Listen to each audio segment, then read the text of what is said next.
Assalamualaikum warahmatullahi wabarakatuh. Sampurasun. Wargi-wargi baraya pecinta dongeng Sunda anu dimana be ayana. Alhamdulillah kalayan kudrat ilahi Robi qadar tinu maha kawasa. Urang tiasa ditepang dangukeun di sareng simkuring kang tile dina acara carita Sunda atanapi dongeng Sunda. Nyaeta baris nuluykeun hanca carita anu katunda masih dina judul Ratu Genderewo. Anu mana ieu carita teh hasil buah karya atanapi karangan Kang Asep Gun ti Majalaya Bandung. Kasugri kaum dangu. Satu acana Kang tile neraskeun hanca carita anu katunda. Tong hilap kanu teu acan subscribe sumangga di subscribe heula. Kanu atosna ngahaturkeun rebu-rebu nuhun laksa ketika bingahan. Pamudah-mudahan ieu carita sing janten panglipur kana kalbu pang beberah kana manah. Amin ya Allah ya robbal alamin. Kesugri kaum dangu. Dina jujutan hanca carita anu katunda. Pedaran Kang tile kasapih kuanci dina mangsa medarkeun kayaan alam ti peuting. Nyatana kasih turundul anu mana sukmana parantos nepungan aki dongkal. Anu maksudnya eta rek ngubaran anu jadi lanceukna teh eta hanca teh nya. Sumangga atuh mitra ame teu nyangkolong kana waktos urang puseurkeun di perhatian urang kana ieu carita.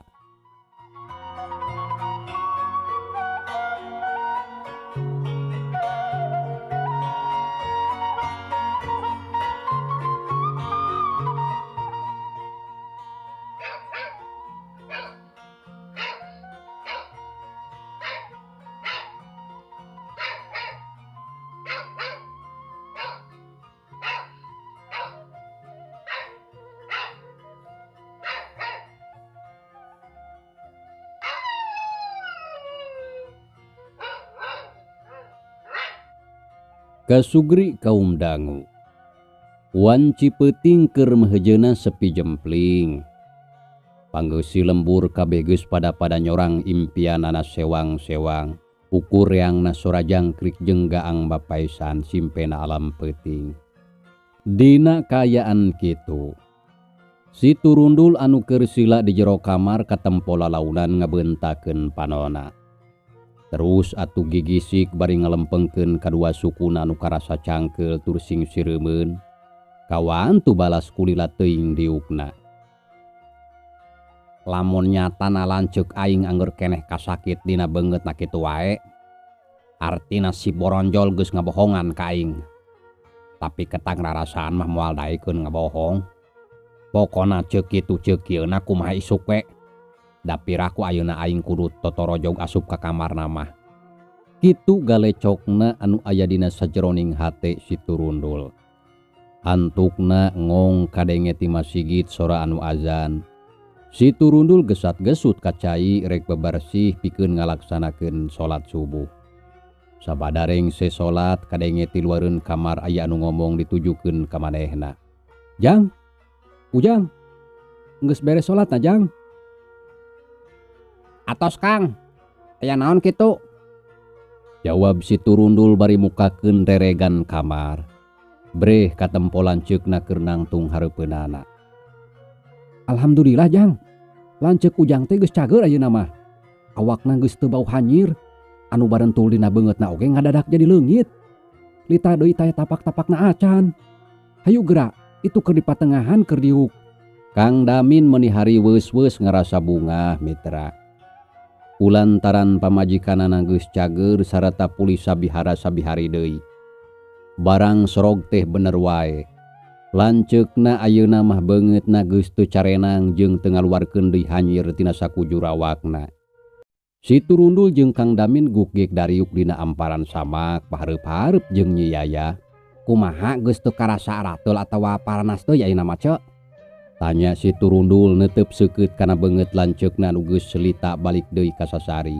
Alhamdulillah Jang. Ieu sakabeh lantaran ku disareatan ku maneh sapeupeting tadi tangtuna oge. Ece nganuhunkeun pisan.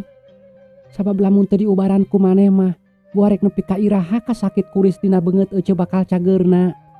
Lain ka uing nganuhunkeun mah ce, tapi ka Gusti Allah anu kagungan kawasa kana cager jeung geuringna sakabeh makhlukna. Uing mah sakadar darma lantaran jabati kitu da lain batur apana anu ceu teh. Syukur atuh ari geus sehat deui mah uing ayeuna rek mulang wae ka lembur. Lain kunanaon dunungan bisi deudeupeun. Da lumayan lila uing cicing di dieu teh. Aya kana 2 mingguna. Tah ayeuna uing rek ka lembur Cilenta heula rek bebeja ka emak jeung ka bapa. Saterusna rek langsung mangkat ka panyingkiran lembur dunungan uing. Ceuk si Turundul nembrakeun paniatanana. Nyal sewe heula atuh Jang. Da isu keneh. Apanan can memuluk-memuluk acan. Engke we rada beurangan saeutik rek mulang mah. Jabati kitu akang tah hayang nyaho ngeunaan kasakit anu geus tumiba ka lanceuk ujang. Maksud akang nah bener eta kasakit teh alatan pangheureuyam ti jelema anu boga rasa ngewa ka akang. Lamun nya saha jelemana kitu? Ceuk Kang Damin hayangeun meunang keterangan ti si Turundul. Ari ngeunaan eta mah nya eta kasakit teh mangrupakeun panyakit kiriman ti jalma anu teresep ka akang. Tapi keun bae lah teu kudu hayang apal saha-sahana jelemana mah. Sabab engke oge bakal kanyahoan, anu penting si ece cager weh ayeuna mah. Jawab si Turundul tandas. Manehna teu hayang lanceukna jadi dendem nepi ka hayang males ka jalma anu boga lampahna. Atuh Kang Damin oge teu nyarita deui. Manehna ukur ungut-ungutan. Tapi ari dina jero hatena mah jiga teu sugema kana jawaban si Turundul seperti kitu. Si Turundul oge surti kana naon rupa anu aya dina pamikiran lanceukna. Pok manehna nyarita deui. Nya ari anu jelasna mah eta jelema teh masih keneh babaturan. Batur sapagawean jeung akang. Keundang ke oge bakal aya wawalesna. Sakali deui ulah hayang nyaho saha jelemana. Nyada akang oge boga pikiran seperti kitu.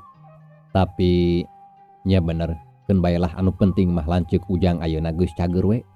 Akang moal boga hate hayang males atawa dendam.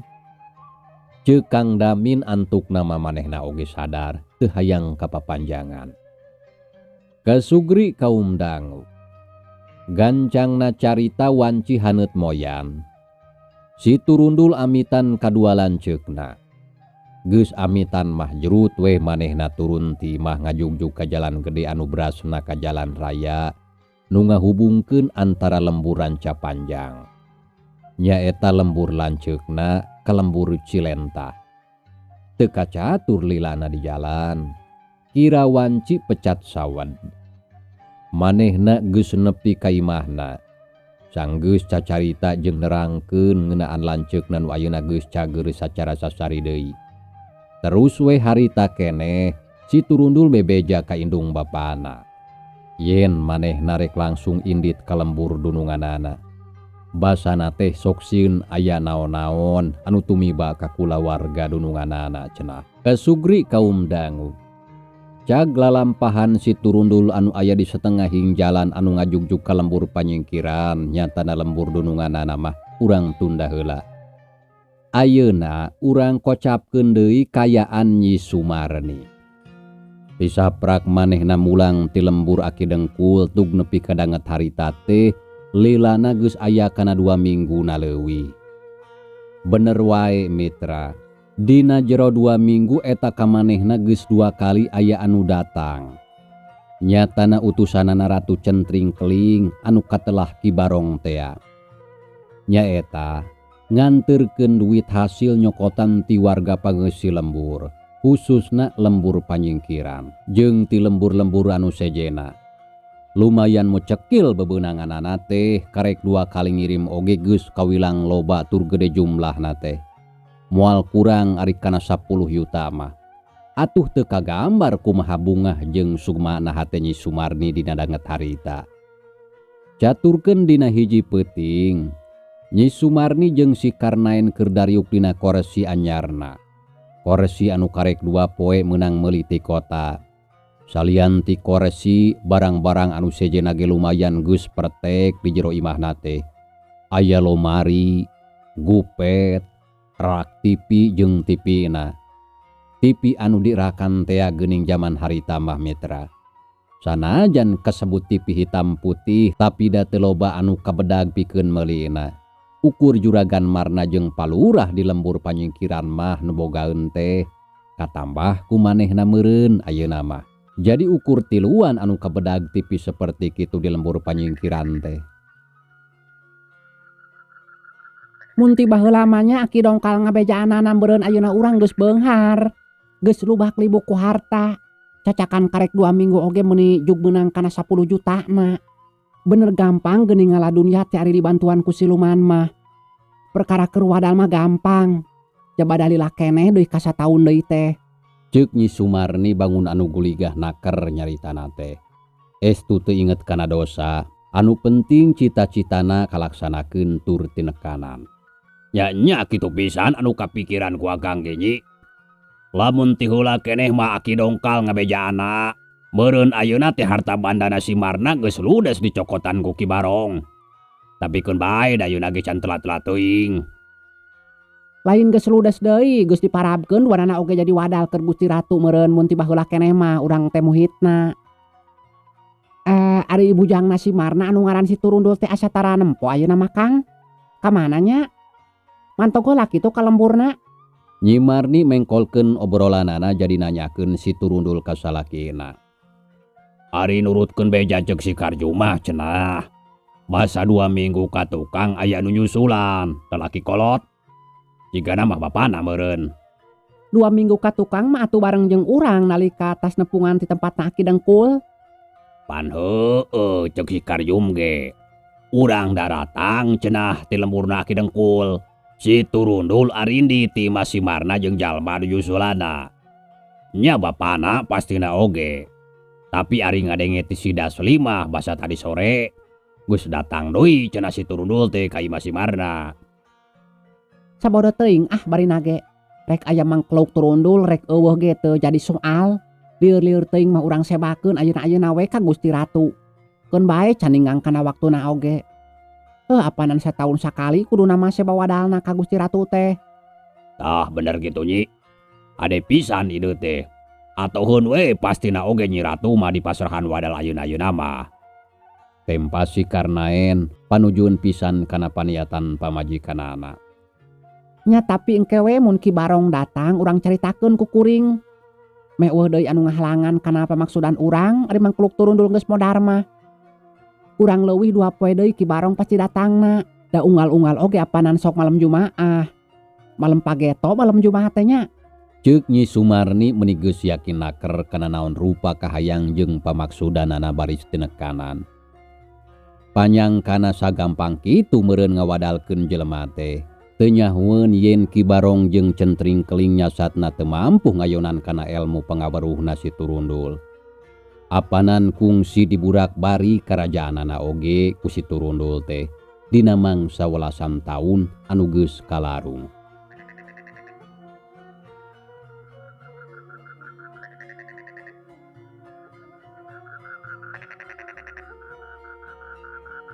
Wanci harita teu karasa geus nyedek ka tengah peuting. Anu pamustunganana eta 2 urang salaki jeung pamajikan teh pating koloyor ka jero kamarna. Satuluyna duanana pating goledag kana luhureun kasur rek nyorang impiana sewang-sewang. Caturkeun disaluareun imah. Di tengah-tengah lembur dihareupeun gaduh ronda katempo aya 3 urang jalma anu keur ngariung durukan. Bari masing-masing awakna diharudung ku sarung, eta nu tayalian warga urang lembur panyingkiran, anu peuting eta keur kagiliran ngaronda ngajaga lembur. Sabab ti saprak Nyi Sumarni muhit ka Ratu Genderebok nyatana Ratu Centring Keling. Urang lembur meh ampir unggal peuting pasti aya wae anu kaleungitan duit. Bari jeung tara saeutik deui kaleungitanana teh persis anu kungsi kajadian di lembur Cilenta sawatara welasan taun ka tukang. Keur waktu Bah Juhri masih keneh kumelendang di alam dunia. Saacan dibawa ku Ki Barong pikeun mempertanggungjawabkeun sagala kalakuanna dina mangsa harita. Lain saha wae urang dieu nu kalungitan duit teh cenah Dun. Ceuk saurang aki-aki anu katelah Aki Jahim. Sanajan geus aki-aki oge manehna mah getol meh unggal peuting ngarondana ge. Lain ngan ukur kagiliranana hungkul. Loba Ki nepi ka peuting tadi oge aya kana 11 urangna. Di antarana Wa Usro, Kang Ade, Mang Amid, jeung pokona loba weh. Komo karunya mah kabi Urwi, duit ukur sakitu-kituna pamere ti anakna. Lobana teh 2000 cenah. Barang isuk-isuk rek dibalanjakeun ka warung Bikijot, rumpa-rampakana kutangna eueuh. Komo Ceu Iroh mah cikeneh ditunun dina handapeun bantal. Sabot ditinggalkeun ka cai barang manehna rek ka warung rek meuli dun kaung keur Kang Darja. Da eueuh salambar-lambar acan. Tung toingun eta babangok bangsa teh nya. Mang Uju milu mairan. Da lain ku bangsat Mang sidi ku kencit eta mah. Piraku atuh. Apanan imahna teh geus puguh ditulakan, da kawing ge nyarita Ceu Iroh mah. Lamun ku bangsat kudu aya tapakna. Nah nyokel jandela atawa kana lawang anu lainna. Pan ieu mah henteu, panto hareupan to tukang ge ditarulakan. Dikunci maksud teh. Lamun kitu kajadianana mah bener lain pagawean manusia atuh. Tapi dari sakanyaho aki mah kangaranan ku kencit atawa ku tuyul mah datara dikerid kabeh. Paling ukur salambar lobana 2 lambar. Jadi asa bingung mikiran kajadian anu ayeuna tumiba ka lembur urang teh aki mah. Aki Jahim nyaritana bangun anu kesal jeung bingung. Kuring mah yakin pasti di lembur urang teh aya anu muhit ka siluman. Anu munjung kitu. Ngan palebah munjung jeung muhit ka siluman mah teuing ka siluman naon. Sabab durutkeun beja ari nu munjung mah da moal ngokodan duit batur. Contona anu nyegik, anu ngipri jeung anu muja ka siluman sajena. Apanan cenah sok dikirim ku siluman puhitanana dina menangkeun raja kayana teh. Nya bener ceuk Aki Jahim. Dan ku tuyul atawa kencit mah moal saloba-lobana nyokot duitna oge. Ari enggos. Namun jung ka siluman nahaon atuh ari nu sarupa kitu Mang. Ka siluman begu lain, ka siluman orai lain. Nguku tuyul oge lain. Si Sadun jadi tumanya ka Mang Uju. Nya eta teuing. Lamun anu nyegik da lain sacara langsung nyokotan duit ti imah. Bejana ukur nyokotan serah pare tina leuit. Bejana kitu sote. Teuing nya henteu nama. Tembal Mang Uju jiga nu geus beak piomongeun. Nya ari ceuk aki mah urang Bandungan we. Saha kira-kirana warga lembur urang anu kahirupanana ngadadak sugih atawa maju. Lain rek langsung nuduh. Ngan ieu mah pikeun bahan tinimbangan we keur urangna. Da kudu puguh datangna atuh rejeki teh. Mun digawe kana naon. Lamun dagang dagang naon. Dangke oge bakal tembong ka teu kahartianana atawa kajanggalanana. Kitu tah Jang Sadun. Maksudna kumaha Ki? Nya maksudna kumaha, wing oge teu ngarti kana maksud omongan Aki ka mana leokna. Ceuk si Sadun meh bareng tumanyana ka Aki Jahim. Kieu maksud Aki teh. Saha wae warga lembur urang anu katempo hirupna ngadadak sugih ku urusan rejeki. Cindekna loba duit weh bari jeung manehna usahana kanyahoan ku urang sararea. Contona ukur tukang kuli atawa ukur ngawarung biasa. Tapi manehna sacara ngadadak jadi buburingkalan harta bandana. Tah eta anu kudu dicuriga ku urang. Ari sabab apa nanda teu kaharti lamun ukur usaha sarupa kitu ujug-ujug loba pakayana. Kitu Ki Jahim ngajentrekeun ka baturna anu duaan. Sajongjongan anu duaan teu nyararita deui. Mang Uju katara-tarangna kerang-kerung jiga aya nu keur diinget-inget. Ari si Sadun manehna katempo tatanggahan bari ngoreh-ngoreh seuneudurukan kuregang awi. Tapi teu lila ti kitu pok si Sadun nyarita deui. Nya bener Ki, inget ayeuna mah.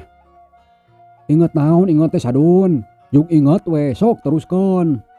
Apanan kuing gerek diteruskeun nah atuh kalah juk ditempas wae ku Mang.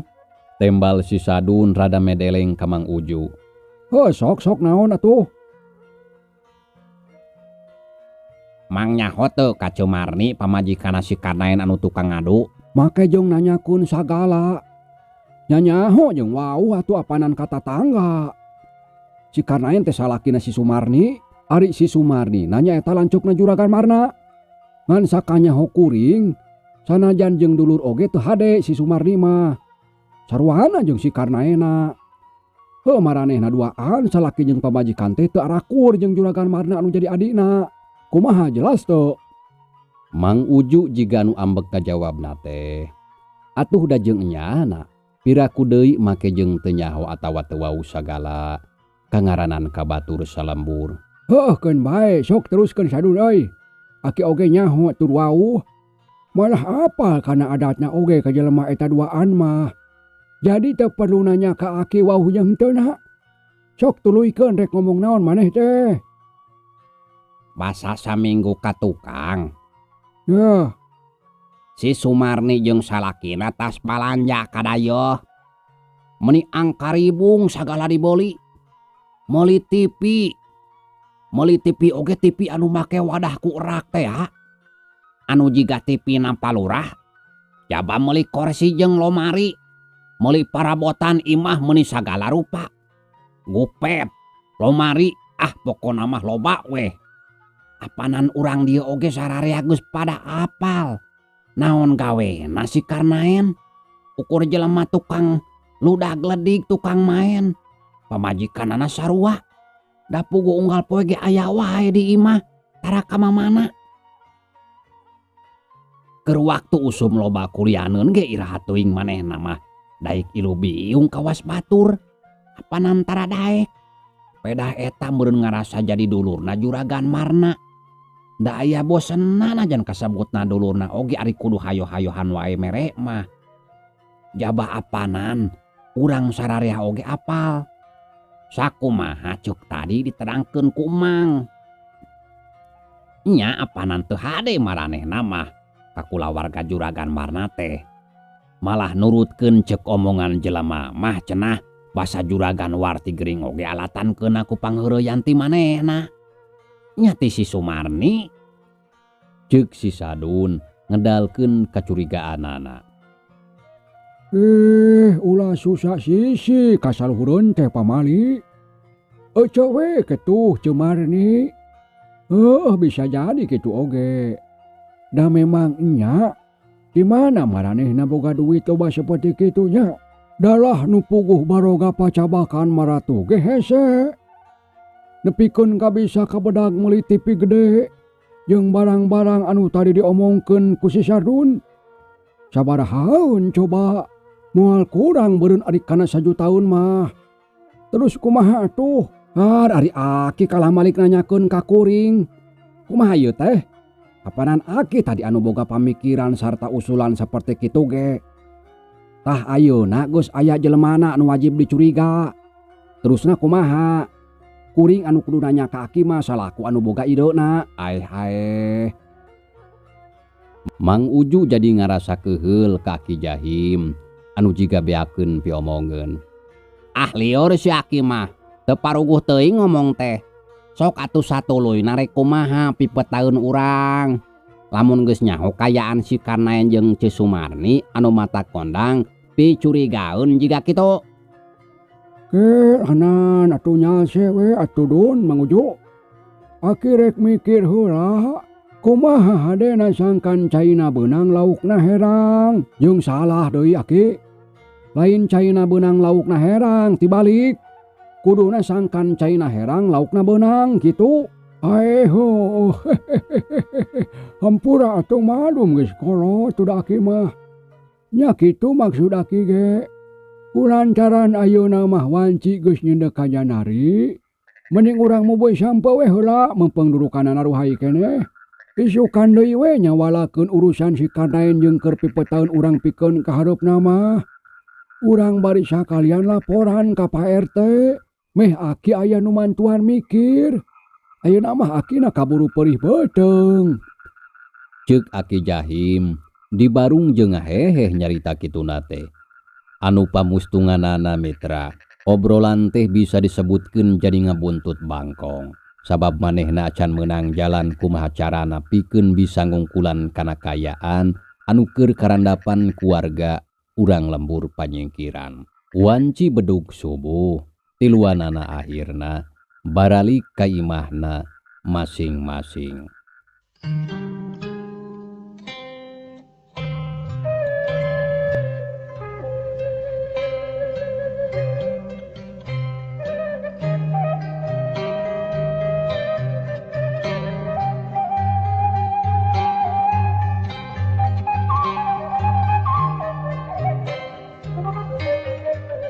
Kasugri kaum dangu, kocapkeun peuting isukna.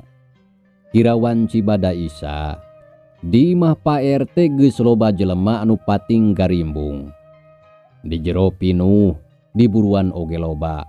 Malah juragan Marna jeung si Turundul ge aya ngahadiran kana pangulemna ti Pak RT. Ari anu rek disawalakeun teh tayalian ngeunaan kajadian anu geus lumangsung kurang leuwih aya kana 2 mingguna. Nyaeta masalah warga loba anu kalengitan duit, dumasar usulan ti Aki Jahim sakumaha nu geus diobrolkeun peuting kamarina keur waktu di gardu ronda. Lian ti kitu oge da memang loba warga anu geus lalaporan ka Pak RT. Nya urusan duitna anu laleungit tadi teh. Ngan si Karnaen jeung Nyi Sumarni anu teu hadir teh. Sakitu sababaraha kali tadi disusulan ku si Sadun anu dijurungan ku Pak RT. Tapi nepi ka gempungan rek dimimitian oge eueuh embol-embol datang maranehna mah. Di patengahan imah katempo aya sababaraha urang kokolot lembur nu diuk panghareupna pagigir-gigir jeung Pak RT. Di antarana aya Aki Jahim, Mang Uju, Juragan Marna jeung anu lainna. Para hadirin dariuk dihareup bari galecok ngarobrol jeung papada baturna. Sedengkeun ari si Turundul mah harita teh teu milu asup. Manehna katempo keur diuk dina golodog bari ngobrol jeung si Sadun. Keur kitu jung Pak RT cengkat pok ngamimitian nyarita ditujukeun ka para hadirin anu araya di dinya. Untungna teh kawilang lega imah Pak RT mah sanajan ukur imah panggung oge. Jadi di jero imah teh bisa asup leuwih ti 10 urang. Mitra, cageula ieu carita urang tunda heula nya. Insyaallah kin urang lajengkeun deui. Hatur nuhun kana naon rupi perhatosana wilujeng kantun. Wassalamualaikum warahmatullahi wabarakatuh.